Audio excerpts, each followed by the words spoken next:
I was going to say, they are definitely the team to beat in the ACC, no questions whatsoever after what we saw from them on Sunday and then what we saw from the Clemson Tigers on Monday against Duke. Okay, now let's move to, the hot topic of the weekend, Mr. Deion Sanders and his Colorado Buffaloes. They shocked the nation, upsetting number 17 TCU, right? Shedeur Sanders goes off, has a school record, 510 passing yards.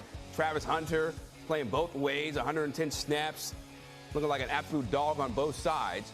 Do you think, Bryant, they are going to crack the top 25 after there were so many non-believers about Deion's program? I'm not quite ready to say they will crack the top 25, but I do believe they will get votes.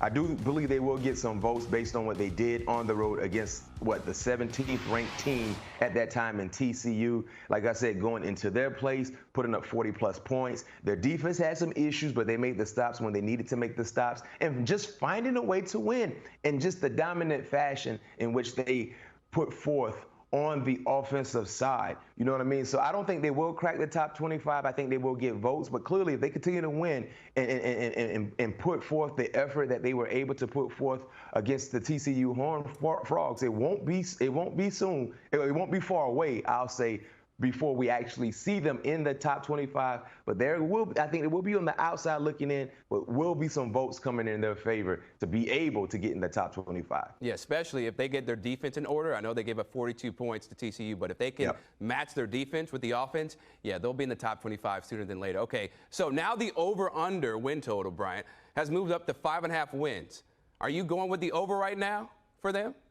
No, yeah, Chris, I got to. Not knowing what to expect. This was a really, really difficult bet to place before any game was played with the turnover of the roster. So many new guys coming to Colorado, not knowing exactly what the game plan will look like, the schemes on both sides of the football. So it's kind of hard. But now you see exactly what they will do on both sides of the football, especially with Shedeur Sanders at the quarterback position and seeing how well he can play football. I got to take the over. I'm glad you put the schedule up there on the graphic. When you look at TCU, they already got one in the hole right now, right? So they got to find a way to get 5 more if you're taking the over like I am.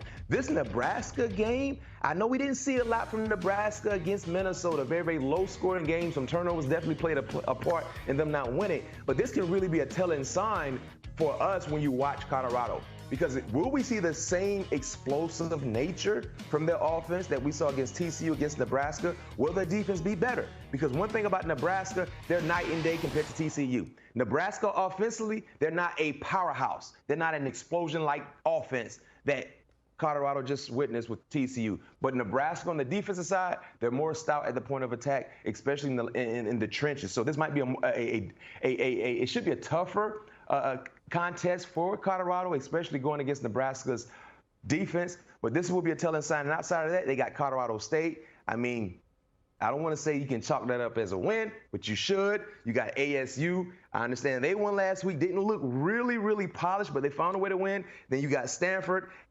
Arizona, Washington State. Those are the games that look on this schedule where they got a legit chance. They should have a legit chance to win, especially what they did last week. And if that happens, they could have a slip up here or there, but already having one game in their hand, I believe they will hit the over.